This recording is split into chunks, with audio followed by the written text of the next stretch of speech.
मैंने एक क्वेश्चन लिया है टी टेस्ट के लिए, आप सब देख सकते हो। ये दिसंबर 18 का क्वेश्चन पेपर है। ये मैंने क्वेश्चन नंबर 2 लिया है सेट 1 का। इसमें देखो कुछ डाटा दे रखा है मेडिसिन एंड पेशेंट से रिलेटेड। मेडिसिन देने से पहले उसका जो ब्लड प्रेशर है उसकी रेटिंग दिया हुआ है, और मेडिसिन लेने के बाद का दिया हुआ है। इस तरह से टेबलर फॉर्मेट में डेटा दे रखा होगा। आपको फोकस करना है कि इवेंट से पहले यानी उससे बिफोर क्या डेटा था और आफ्टर क्या डेटा था, इसके बीच में आपको डिफ्रेंशिएट करना है, यानी टी टेस्ट कंडक्ट करना है 5% सिग्निफिकेंट लेवल के ऊपर। ठीक है, ये क्वेश्चन में दिया हुआ है। तो हमें ये चेक करना है कि दोनों में कंपेयर करना है कि कोई क्या दोनों के डेटा में डिफरेंस है या नहीं है। तो हमारा नल हाइपोथेसिस क्या हो गया कि इसका डिफरेंस 0 है या 0 से लेस देन है। ठीक है, ये चेक कर सकते हो। तो चलिए अब इसको हम लोग इसी डेटा को मैंने एक्सेल में इसको कॉपी कर लिया है। देखिए ये बिफोर और आफ्टर, इस तरह से हमने अलग अलग डेटा को 2 कॉलम में आप इनपुट कर लो। अब आप ये चेक कर लो कि ये टी टेस्ट कैसे कंडक्ट करेंगे एक्सेल के अंदर। देखिए इसको 3 तरह के फॉर्मूला यहाँ पे दिया हुआ है, आप देख सकते हैं। सैंपल ऑफ मीन्स यहाँ पर इक्वल वेरिएंस के लिए, अनइक्वल वेरिएंस के लिए। अभी जो हमारा क्वेश्चन है उसके अकॉर्डिंग ये सिलेक्ट कर लो। क्वेश्चन में कुछ भी मेंशन ना हो और इस तरह के क्वेश्चन दिया हुआ हो तो बाय डिफ़ॉल्ट यही आपको चूज़ करना चाहिए। ठीक है, चलिए ये मैंने यहाँ पर चूज़ कर लिया। ठीक है, अब इसमें देखो ये फर्स्ट रेंज में आपको सेलेक्ट कर लेना है ये बिफोर, ये वाला डेटा आप चूज़ कर लो। एंड सेकेंड रेंज में आप देखिए ये चूज़ करना है, ये वाला डेटा आप यहाँ से चूज़ कीजिए। एंड इसमें डिफरेंस क्या चेक करने जा रहे हो आप, नल हाइपोथेसिस 0 है या 0 से लेस देन है। यहाँ पे दोनों का डिफरेंस एज्यूम कर लो कि ये 0 है, आपको 0 फिल कर देना है। और ये जो 5% सिग्निफिकेंस लेवल दिया हुआ था इसका 0.0 अल्फ़ा वैल्यू होगा, ये आपको एज इट इज़ इसको रखना है। ठीक है, अब यहाँ पे आउटपुट पुट करना है। आउटपुट यानी रिजल्ट कहाँ पे शो करना चाहते हो। सपोज़ कीजिए मैंने यहाँ पर क्लिक किया, मैंने यहाँ रिजल्ट शो करेगा, ये देखो। ओके, सिंपल, आप इस तरह से कर सकते हो। देखो ऑटोमेटिकली ये दोनों वेरिएबल का ये मीन, यहाँ वेरिएबल 1 यानी ये जो फर्स्ट डाटा था, सेकेंड डाटा था, इसका मीन और वेरिएंस भी इसने साथ साथ कैलकुलेट कर लिया है। टोटल ऑब्जर्वेशन कितना है, 8 है, दे रखा है, ये सब आपको पता होगा।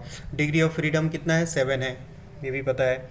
ये देखो ये हमारी एक्चुअल वैल्यू ये है। और ये जो क्रिटिकल टी की जो टेबल की वैल्यू होती है, जो थ्योरी में आप लोगों ने देखा होगा, थ्योरी पेपर में किया होगा, टेबल से वैल्यू चेक करते हैं, इसकी वैल्यू ये है और हमारी वैल्यू ये है, यानी इसके लगभग लेस देन है या इसके आसपास है। तो इसका मतलब है कि ये जो कैलकुलेशन होगा वो सक्सेस हो सकता है।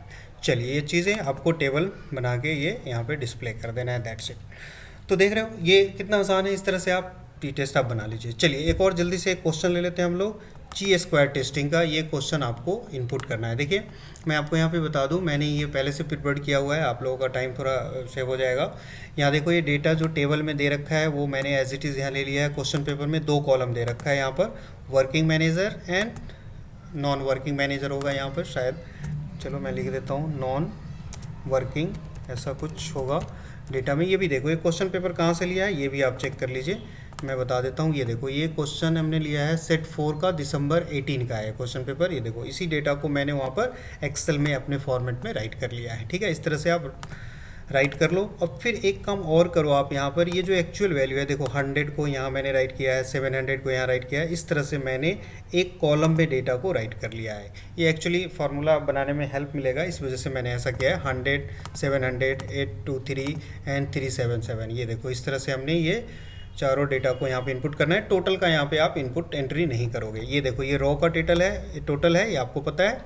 ये मैं इसको बोल्ड कर देता हूँ। और ये देखिए ये कॉलम का टोटल है, ये पता है ना, यानी इन दोनों डेटा का टोटल है, ये टोटल है। अब इसका फॉर्मूला क्या किया था एक्सेल में, अब देखो इसकी एक्सपेक्टेड वैल्यू कैलकुलेट करते हैं। मैंने यहाँ पे कैलकुलेट किया है, मैं एक बार फिर से बता दूँ। ये देखिए इस तरह से यहाँ पर आपको लेना है, ये देखो कॉलम का टोटल डिवाइड बाई टोटल, ये total, and multiply by row total, row का टोटल हो गया। फिर अगेन इसके लिए देखो फिर से हमने ये किया है, ये क्या है, ये देखो ये मैंने कैलकुलेट किया है। इसके लिए 700 के लिए कैलकुलेट करोगे तो इसका 700 वाले कॉलम का देखो ये क्या है, कॉलम का टोटल ये है, ये मैंने यहाँ पर कैलकुलेट किया है, ये देखिए।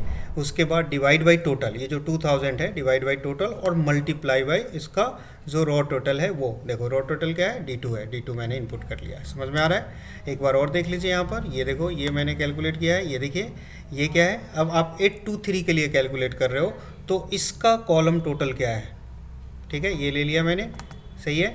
उसके बाद डिवाइड बाई 2000 और उसके बाद मल्टीप्लाई बाई ये क्या है, मल्टीप्लाई बाई इसका टोटल 2823, तो इस वाले रो का टोटल क्या है 1200 है, यहाँ पे 1200 आएगा। ये आपने थ्योरी में किया हुआ है, इस तरह से आप कैलकुलेट कर सकते हो। देखो अगेन एक बार और बता दूं मैं, 377 के लिए निकाल रहे हो तो इसका कॉलम टोटल 1077 एंड इसका डिवाइडेड बाई 2000 ये एंड मल्टीप्लाई बाई ये क्या है, ये रो का टोटल क्या है 1200।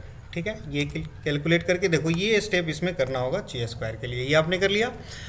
उसके बाद क्या करना चाहिए, इसमें अब आपको ची स्क्वायर का फॉर्मूला कैलकुलेट करना है। देखो यहाँ से आप डायरेक्टली कर लो ची स्क्वायर टेस्ट, देख रहे हो आप, ये देखिए ये करो और यहाँ पे एक्चुअल रेंज क्या है ये आप चूज़ कर लीजिए, कॉमा यहाँ पर आप चूज़ कर लो, ये देखो ये चूज़ कर लो। ठीक है, ये आपने क्लोज कर लिया। ठीक, एंटर बटन प्रेस कर दो, ये देखो ये इसकी वैल्यू आपने निकाल लिया। ये क्या है, ची स्क्वायर की वैल्यू मैंने फाइंड आउट कर लिया। राइट, अब यहाँ पर जो क्रिटिकल वैल्यू होती है, इसकी जो टेबल की वैल्यू होती है, ची स्क्वायर की टेबल की वैल्यू, वो आप कैसे कैलकुलेट करोगे, तो इसके लिए आप यहाँ पर फॉर्मूला देख सकते हो। ये देखिए यहाँ पर ची, देखिए इसमें ये कई फार्मूला है, ची स्क्वायर, इन्वर्स, ची स्क्वायर, आर टी, ये हमें बाय डिफ़ॉल्ट ये लेना है इन्वर्स। ठीक है, ये ले लिया मैंने, और इसका भी बाय डिफ़ॉल्ट दे रखा होता है 0.05, यानी 5% पे हम लोग कैलकुलेट कर रहे हैं। तो ये and comma degree of freedom, degree of freedom का फॉर्मूला क्या है आप सबको पता होगा।